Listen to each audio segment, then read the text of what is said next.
एक बेलपत्र, 3 शमी पत्र। बहुत ध्यान दीजिएगा, कार्तिक के महीने में 1 बेलपत्र 3 शमी पत्र।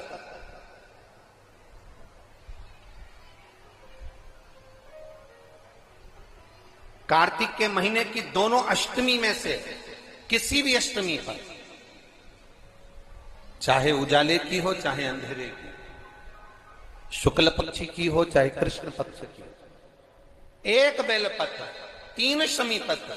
आप कभी दिल से, कभी मौका मिले हृदय से, दामोदर मास में, कार्तिक मास में अशोक सुंदरी वाली जगह का स्पर्श कर कर भगवान शंकर के शिवलिंग पर एक बार समर्पित कर कर देखना, और दूसरे वर्ष इंतजार करना कि तुमने कार्तिक महीने में अष्टमी के दिन बाबा को शमी पत्र बेलपत्र दिया था, क्या बाबा ने तेरे घर में धन और वैभव दिया कि नहीं दिया? जो स्थिति में गाड़ी चल रही थी वो स्थिति की गाड़ी तेरी पार हुई कि ना हुई?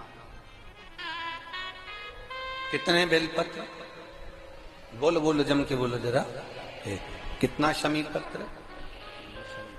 1 बेलपत्र 3 शमी पत्र।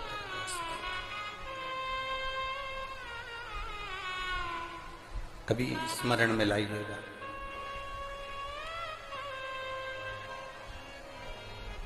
बस ये जो कार्तिक महीने में दामोदर मास में आप 1 बेलपत्र 3 शमी पत्र अष्टमी के दिन, चाहे शुक्ल पक्ष की हो चाहे कृष्ण पक्ष की हो, दोनों अष्टमी में से किसी भी अष्टमी को जब आप समर्पित करें तो चंपेश्वर महादेव का नाम लेकर, कौन से महादेव? जम के बोलो जरा, सबकी आवाज आना चाहिए। चंपेश्वर महादेव, केवल चंपेश्वर महादेव का नाम लेकर आप अशोक सुंदरी का स्पर्श कराकर शंकर भगवान के शिवलिंग पर समर्पित करें। अशोक सुंदरी तो मालूम है ना सबको? जैसे ये शिवलिंग, ये जलाधारी, ये बीच में से जो 2 लाइन गई, गणेश कार्तिकेय, और बीच में एक लाइन जाती है मोटी सी शिवलिंग के सम्मुख में, उसको अशोक सुंदरी का स्थान कहा जाता है। शंकर भगवान के ऊपर जो जल की जलाधारी लगती है, जिसमें से बूंद बूंद पानी गिरता है, वो भगवान शंकर की 5 बेटियां हैं जो ऊपर कलश के रूप में रखी रहती है, उसको अशोक सुंदरी का स्थान कहा जाता है। शंकर भगवान के ऊपर जो जल की जलाधारी लगती है, जिसमें से बूंद बूंद पानी गिरता है, वह भगवान शंकर की 5 बेटियां हैं जो ऊपर कलश के रूप में रखी रहती हैं, जिसमें से बूंद बूंद जल नीचे गिरता है।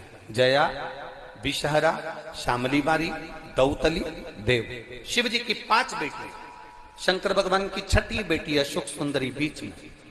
जब आप बेलपत्र 1, शमी पत्र 3, चंपेश्वर महादेव का नाम लेकर अशोक सुंदरी का स्पर्श कराकर भगवान शंकर को जब आप समर्पित करेंगे इस कार्तिक महीने में, दामोदर मास में, अष्टमी तिथि के दिन, चाहे वो शुक्ल पक्ष की हो चाहे वो कृष्ण पक्ष की हो, अष्टमी तिथि को अगर समर्पित करते हैं तो आप वर्ष भर में इंतजार कर कर जरूर बताना कि तुम साल भर पहले जितना कमाते थे, वर्ष भर पहले तुम जो व्यापार व्यवसाय कर रहे थे, साल भर से जो नौकरी के लिए प्रयास कर रहे थे, उसमें सफलता आपको अगले वर्ष की दामोदर मास आने से पहले मिली कि नहीं मिली, कोई स्मरण आपके भीतर होना चाहिए।